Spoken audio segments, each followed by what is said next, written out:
மிக்க மனிதனாக எப்படி நடந்துக்கணும் அதை பற்றி என் அம்மா கிட்ட கேட்க வந்திருக்கேன். அம்மா, நம்ம பொது இடங்கள்ல எப்படி நடந்துக்கணும், அப்புறம் எப்படி அடுத்தவங்களுக்கு ரெஸ்பெக்ட் பண்ணணும், அதை பற்றி எனக்கு சொல்ல முடியுமா?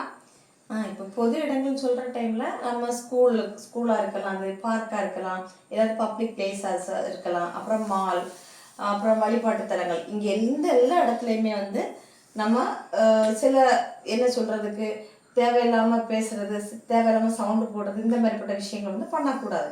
இப்போ சர்ச்சில்னு பார்த்தோம்னா சர்ச்சாக இருக்கலாம், டெம்பிளாக இருக்கலாம், மாஸ்காக இருக்கலாம், எங்கே இருந்தாலுமே நம்ம மெயின்டைன் பண்ணுறது சைலன்ஸாக கண்டிப்பாக மெயின்டைன் பண்ணியிருக்கணும். ஏன்னா நம்ம அந்த இடத்துல கடவுளை தரிசிக்க போகிற இடத்துல மற்றவங்களுக்கு டிஸ்டர்ப் பண்ணுற மாதிரி எந்த விஷயங்களும் என்ன செய்யக்கூடாது, பண்ணக்கூடாது. அதுக்கப்புறம் ஸ்கூலில் இப்போ நீங்கள் கிளாஸ் ரூமில் இருக்கிற டைமில் என்ன பண்ணுறதுக்குன்னா கரெக்டாக இப்போ டீச்சர் கிளாஸ் எடுக்கிறாங்கன்னா அந்த இடத்துல நம்ம கரெக்டாக கிளாஸை லிசன் பண்ணணும். அந்த இதில் தான் இருக்கணுமே தவிர அந்த டீச்சரை இமிட்டேட் பண்ணுற மாதிரி. அதுக்கப்புறம் அவங்க கிளாஸ் எடுக்கிற டைமில் இங்கே உட்காந்து பேசுகிறது, சிரிச்சிட்டு இருக்கிறது, ஸோ இதெல்லாம் மற்றவங்கள ஹர்ட் பண்ணுற மாதிரி இருக்கும். இந்த மாதிரி எந்த விஷயங்களும் என்ன செய்யக்கூடாது, பண்ணக்கூடாது. அப்புறம் பார்க்குன்னு சொல்கிற டைமில் நம்ம இப்போ பார்க்கில் விளையாட போகிறோம்னா யாருக்கு எந்த மாதிரி விளையாட்டுக்களை பண்ணிக்கலாம்னு சொல்லிட்டு ஸ்பெசிஃபிக்காக இருக்குது. இப்போ குழந்தைங்க போய் இருக்கக்கூடியதில் பெரியவங்க போய் உட்காந்துட்டு அந்த இடத்துல குழந்தைங்கள விளையாட விடாமல் இருக்கிறது. அப்போது இந்த மாதிரிப்பட்ட டிஸ்டர்பன்சஸ் எப்பயுமே அடுத்தவங்களுக்கு தொந்தரவு தரக்கூடிய எந்த விஷயங்களையும் பண்ணாமல் இருக்கிறது நல்லது. நம்ம பொது இடங்கள்ல கால் அட்டென்ட் பண்ற டைம் அங்கே எந்த மாதிரி நம்ம பிஹேவ் பண்ணணும், அப்புறம் பஸ்ஸஸ்ல போற டைம் நம்ம என்ன மாதிரியான பழக்க வழக்கங்களை கையாளணும். இப்போது நம்ம இப்போ வெளியே எங்கேயாவது இருக்கிறோம், எது நிறைய பேர் நிற்கக்கூடிய இடமா இருக்கும், நமக்கு ஒரு கால் வந்திருக்கு, ஸோ நம்ம அந்த இடத்துலேருந்து அந்த ஸ்பாட்டில் நின்று சவுண்டு போட்டு அட்டன் பண்ணி சவுண்டாக பேசுகிறது எல்லாருமே நம்மளை திரும்பி பார்க்க வைக்குது. ஸோ அந்த மாதிரிப்பட்ட பழக்கங்களும் நம்ம எப்பயுமே வச்சுருக்கக்கூடாது.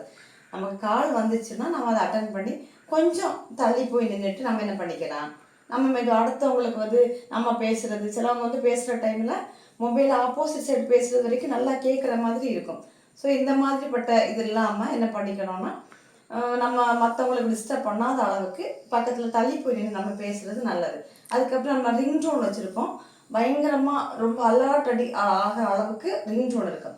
ஸோ அப்போது அது மற்றவங்களுக்கு அது ஒரு இடையூறாக இருக்கும். பப்ளிக் பிளேசஸில் இதெல்லாம் எப்படி இருக்கும், நம்ம வீட்டில் எப்படி பண்ணுறோம் வேறு, பட் பப்ளிக் பிளேசஸில் இது எல்லாமே அடுத்தவங்களுக்கு தொந்தரவாக இருக்கும்.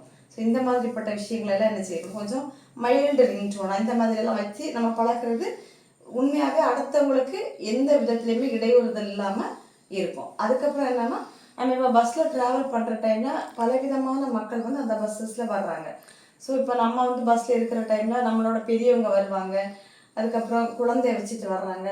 இப்போ இவங்க வர்ற டைமில் நம்ம உட்காந்துருக்கோம், நம்ம முடியாமல் இருந்தால் கூட நம்ம என்ன பண்ணிக்கிறோன்னா அவங்களுக்கு உட்காரதுக்கு சீட் இல்லாத இருக்கிற டைமில் நம்ம என்ன பண்ணிக்கலாம், அவங்களுக்கு உட்காரதுக்கு சீட்டை கொடுக்கறது.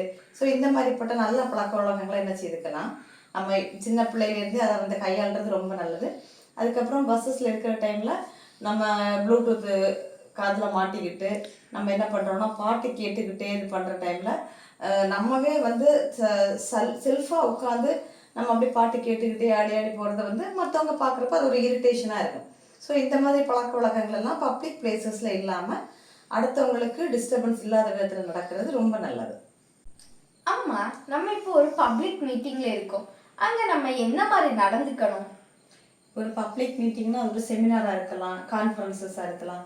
ஸோ இந்த மாதிரிப்பட்ட இடங்கள் என்ன பண்ணிக்கணும்னா நம்ம ஃபஸ்ட்டு நம்மளோட சிட்டிங் எப்படி இருக்கணும்னா நம்ம ஸ்ட்ரைட்டாக உட்கார்ந்துட்டு பழகணும். எப்பயுமே அப்படி குழஞ்சி உட்கார்றது, ஆடி ஆடி உட்கார்றது, இந்த மாதிரிப்பட்ட பிஹேவியர் வச்சிருக்கவே கூடாது. ஸ்ட்ரைட்டாக உட்காரணும். ஒருத்தங்க பேசுகிறாங்கன்னா அதை கரெக்டாக லிசன் பண்ணணும் ஃபஸ்ட்டு. அதுக்கு நம்ம ஃபஸ்ட்டே பழகியிருக்கணும்.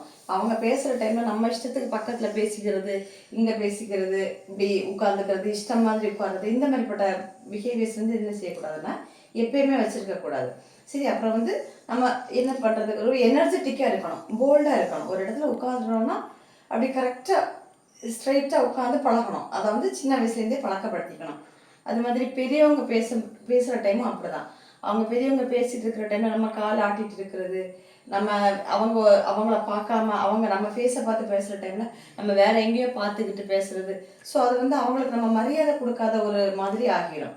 சரி, இப்போ அவங்கள அவங்க சொல்லதான் கவனிக்கல, நம்ம வேறு ஏதோ திங்கிங்கில் இருக்கிறோம், அந்த மாதிரி அவங்க என்ன கண்டிப்பாக யாருன்னு அப்படி தான் புரிஞ்சுப்பாங்க. ஸோ அந்த மாதிரியெல்லாம் பண்ணக்கூடாது. அப்புறம் நம்ம வீட்டில் இப்போ ஒரு கெஸ்ட்டு வர்றாங்கன்னா அவங்க வர டைம் என்ன பண்ணிக்கிறோன்னா வாங்கன்னு சிரிச்சுக்கிட்டே வீட்டில் வெல்கம் பண்ணுறது. அப்புறம் அவங்க வந்த உடனே ஏதாச்சும் சாப்பிட்றதுக்கு குடிக்கிறதுக்கு ஏதாச்சும் கொடுக்கறது, அப்புறம் அவங்கள நல்லா விசாரிக்கிறது, இதெல்லாம் வந்து காமனாக நம்ம கண்டிப்பாக நம்ம இந்த பழக்கத்தை வந்து ஏற்படுத்தணும். அது இல்லாமல் அவங்க வர டைமில் தெரியாத மாதிரி நம்ம நம்ம வீட்டில் வந்து ஒருவேளை நம்ம அப்போ தான் அம்மா திட்டியிருப்பாங்க, அப்பா திட்டியிருப்பாங்க. ஸோ நம்ம அந்த ஃபேஸில் அதை என்ன செய்யக்கூடாது, எப்பயுமே காமிக்கக்கூடாது. வீட்டில் ஒருத்தங்க வர்ற டைமில் நம்ம ஃபேஸில் எந்த வருத்தத்தையோ எந்த கோபத்தையோ என்ன செய்யக்கூடாது, மற்றவங்க கிட்ட காமிக்கக்கூடாது.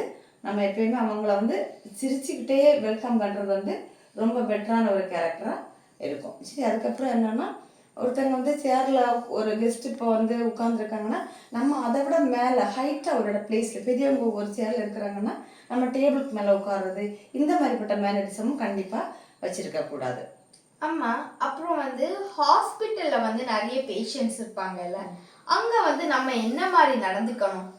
இப்போ ஹாஸ்பிட்டல்ஸில் நமக்கு தெரியும், எல்லா ஹாஸ்பிட்டல்ஸ்லேயுமே ரொம்ப என்ன சொல்கிறதுக்கு குரோனிக் பேஷண்ட்ஸும் இருக்கிறாங்க, அக்யூட் கேசஸும் நிறைய வருது. ஸோ அந்த குரோனிக்னு சொல்கிற டைமில் ரொம்ப நாளாக அட்மிட் ஆகி ரொம்ப முடியாத கண்டிஷன்ஸ் அதோட டிசீசஸ் உள்ளவங்க நிறைய பேர் இருக்கிறாங்க. ஸோ அவங்க எல்லாருமே வந்து அந்த நம்மளை மாதிரி எப்பயுமே ஹாப்பியாக இருக்கக்கூடிய ஒரு மோடில் கண்டிப்பாக இருக்க மாட்டாங்க. அவங்க மைண்ட் எப்போவுமே நம்ம வீட்டில் ஹாஸ்பிட்டலில் இருக்கிறவங்கள வந்து எப்போ க்யூர் ஆகுங்க, எப்படி இருக்கும், அந்த எண்ணத்தில் இருப்பாங்க.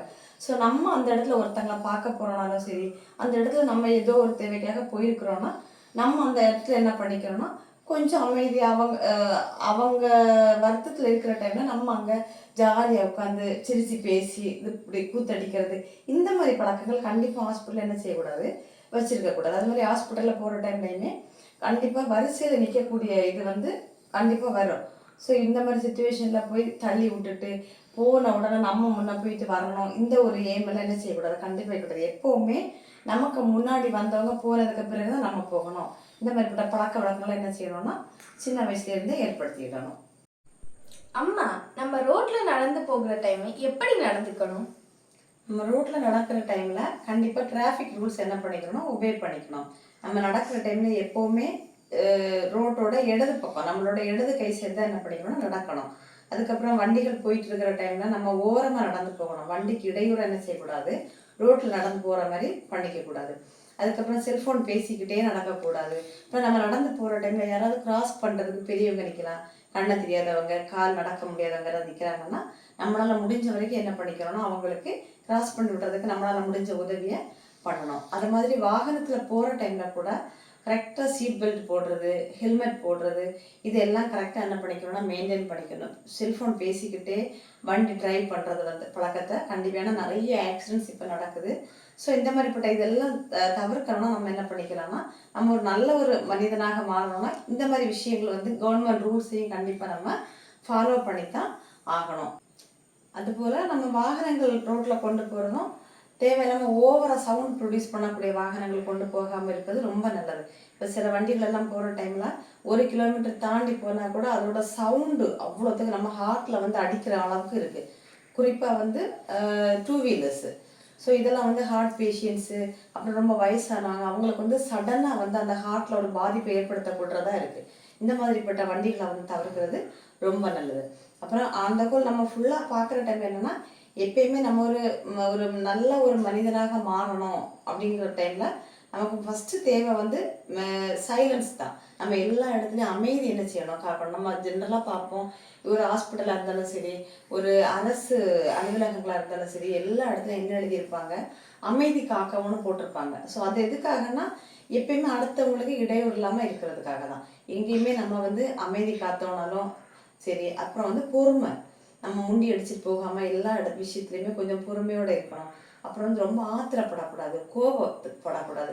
இந்த மாதிரிப்பட்ட விஷயங்கள்லாம் இல்லாமல் இருந்துச்சுன்னா கண்டிப்பாக ஒரு மாண்புமிகு மனிதனாக இந்த சமூகத்தில் மாறுறது வந்து ரொம்ப ஈஸி. கண்டிப்பாக இதை வந்து இந்த வயசுலேருந்தே இது ஜஸ்ட்டு கேட்டுட்டு விடுறது கிடையாது, இதை ஃபாலோ பண்ணணும். இந்த யங் சயின்டிஸ்ட் மூலமாக இதை வந்து நாங்கள் இந்த இவ்வளோ விஷயங்களை கற்றுக்கிட்டோங்கிறத வந்து ஃபாலோ பண்ணால் கண்டிப்பாக வாழ்க்கையில் வந்து ஒரு சிறந்த மனிதனாக மாறுவதற்கு நிறைய வாய்ப்புகள் இருக்குது.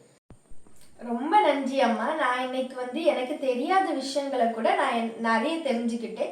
அதே மாதிரி நான் இனிமே இந்த விஷயங்களை கண்டிப்பாக கடைப்பிடிப்பேன். எனக்கு வந்து இவ்வளோ விஷயங்களை தெரிஞ்சுக்கிறதுக்கு வாய்ப்பு அளித்த குமரி அறிவியல் பேரவைக்கு எனது மனமார்ந்த நன்றிகள். Thank you for watching this video. If you enjoyed it, please hit the like button and the bell notification